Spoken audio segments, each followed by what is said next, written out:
Today we are going to discuss the difference between acidic and basic buffer. With that हम लोग last में एक छोटा सा बहुत छोटा सा टॉपिक है अपना बफर कैपेसिटी वो भी देखेंगे.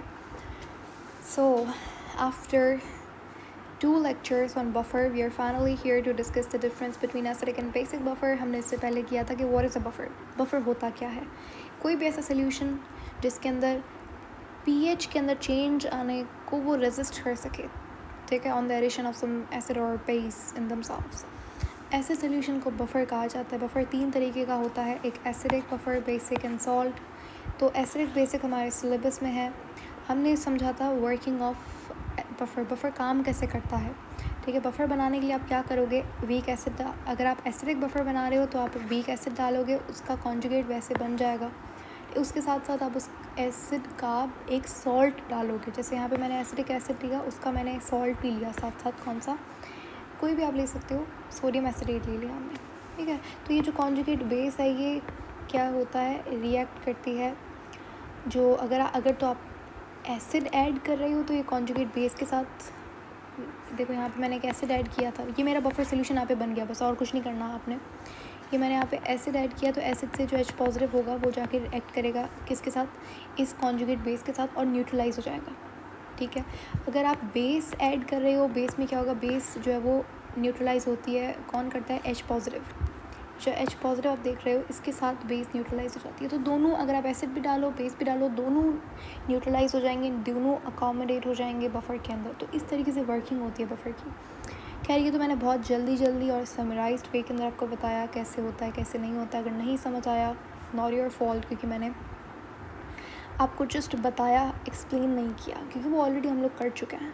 अगर आपको समझना है बफर क्या होता है, बफर के टाइप्स, वर्किंग ऑफ बफर, तो आप वो वाले वीडियो जाके लगाओ.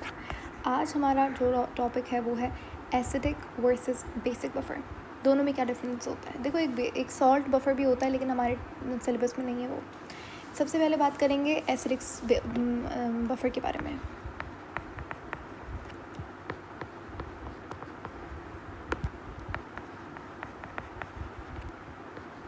ठीक है, तो क्या लगता है दोनों में डिफरेंस क्या है. वैसे तो बहुत आसान है इतना, अगर आप एक को समझ लेते हो तो दूसरा उसका बिल्कुल अपोजिट है और सेम चीज़ ही होगी. देखो एसिडिक बफर में होता क्या है कि एक होता है, आप जो एसिडिक बफर होगा उसके अंदर आप क्या करोगे, वीक एसिड लोगे.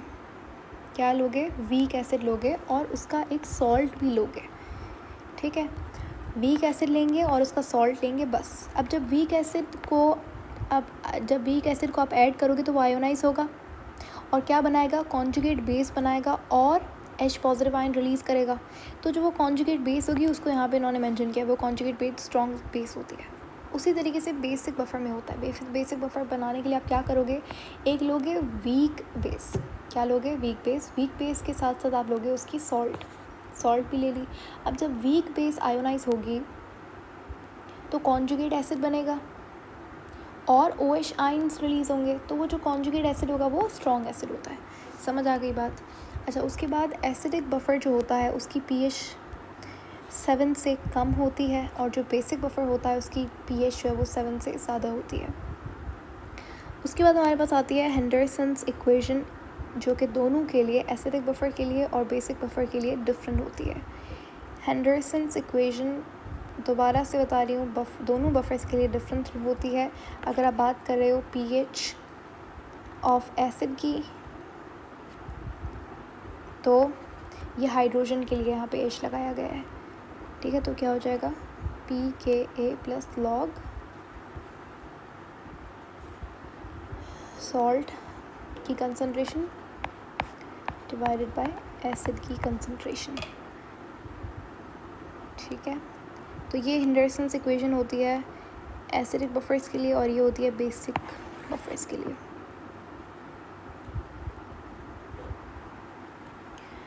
यहाँ पे मैंने एग्जांपल दे दिए हैं. जैसे आप एक एसिडिक बफर बना रहे हो उसके लिए आपने एक वीक सॉल्ट लिया है. जैसे मैंने एसिडिक एसिड ले लिया और उसका आप सॉल्ट लोगे, हमने सोडियम एसिडेट ले लिया, ठीक है. तो यहाँ पे भी वीक बेस लिया हमने, अमोनियम हाइड्रोक्साइड, और उसका सॉल्ट लिया अमोनियम क्लोराइड.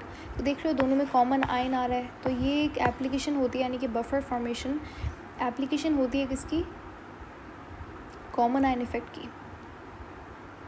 ठीक है। अच्छा, उसके बाद हमारे पास एक छोटा सा टॉपिक है बफर कैपेसिटी क्या होती है। एक बफर जो है वो एक लिमिट तक ही रेजिस्ट कर सकता है पीएच के अंदर आने वाले चेंज को। उस लिमिट के बाद अगर आप दोबारा और एसिड ऐड कर रहे हो, ज़्यादा क्वांटिटी के अंदर एसिड बेस ऐड कर रहे हो, तो वो रेजिस्ट नहीं कर पाएगा, जिसकी वजह से क्या होगा, पीएच जो है वो चेंज हो जाएगी। तो जो कैपेसिटी होती है एक सॉल्यूशन की to resist alternation on its pH is called as buffer capacity। बस ऐसे ही कहते हैं। ठीक हो गया।